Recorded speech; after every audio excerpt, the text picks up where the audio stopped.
আসরের নামাজ শেষ করে মসজিদ থেকে বের হচ্ছিলেন আওয়ামী লীগের নেতা। সেই মুহূর্তে খবর পেয়ে থানা পুলিশ এসে ওই আওয়ামী লীগ নেতা আব্দুল ওহাবকে গ্রেপ্তার করে। আর আওয়ামী লীগ নেতা আব্দুল ওহাবকে যখন গ্রেপ্তার করে, এই খবর মুহূর্তেই আশপাশ যে গ্রামগুলো রয়েছে সেই গ্রামের মধ্যে ছড়িয়ে যায় এবং মুহূর্তের মধ্যেই কয়েকশো আওয়ামী লীগের নেতাকর্মী সেখানে জড়ো হন এবং পুলিশের কাছ থেকে আওয়ামী লীগ নেতা আব্দুল ওহাব যে রয়েছে তাকে কিন্তু ছিনিয়ে নেয়। আর এমনটি চাঞ্চল্যকর ঘটনা ঘটেছে পাবনার সুজানগর উপজেলায়। আওয়ামী লীগ নেতা আব্দুল ওহাব সুজানগর উপজেলা আওয়ামী লীগের সভাপতি এবং সুজানগর উপজেলা পরিষদের সাবেক চেয়ারম্যান ছিলেন।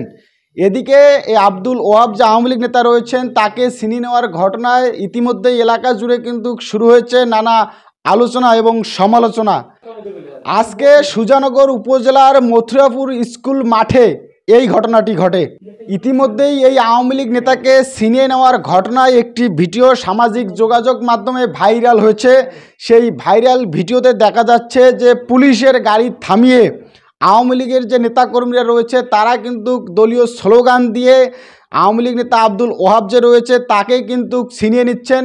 এক পর্যায়ে পুলিশের সঙ্গে কিন্তু নেতাকর্মীদের ধস্তাধস্তি হয় এবং ধস্তাধস্তির এক পর্যায়ে আওয়ামী লীগ নেতা আব্দুল ওহাব যে রয়েছে তাকে কিন্তু গাড়ির ভিতর থেকে টেনে বের করে নিয়ে চলে যায় এই আওয়ামী লীগের নেতাকর্মীরা। শুধু তাই নয়, এই ধস্তাধস্তির কারণে প্রায় 8 জন পুলিশ সদস্য আহত হয়েছে বলে এখন পর্যন্ত কিন্তু খবর পাওয়া গেছে। দর্শক, আপনাদেরকে জানিয়ে রাখি, বৈষম্য বিরোধী ছাত্র আন্দোলনে হামলায় বিস্ফোরক আইনে কিন্তু করা একটি মামলায় আওয়ামী লীগ নেতা আব্দুল ওহাব যে রয়েছে তাকে কিন্তু গ্রেপ্তার করেছিল পুলিশ।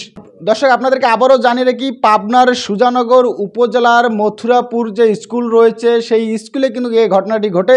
এদিকে এই ঘটনার পর বিভিন্ন যে রাজনৈতিক দলের নেতাকর্মীরা রয়েছে তারা কিন্তু এই ঘটনার তীব্র নিন্দা এবং প্রতিবাদ জানিয়েছে। এদিকে আওয়ামী লীগ নেতা আব্দুল ওহাবকে ছিনিয়ে নেওয়ার ঘটনায় এলাকা জুড়ে শুরু হয়েছে নানা আলোচনা ও সমালোচনা।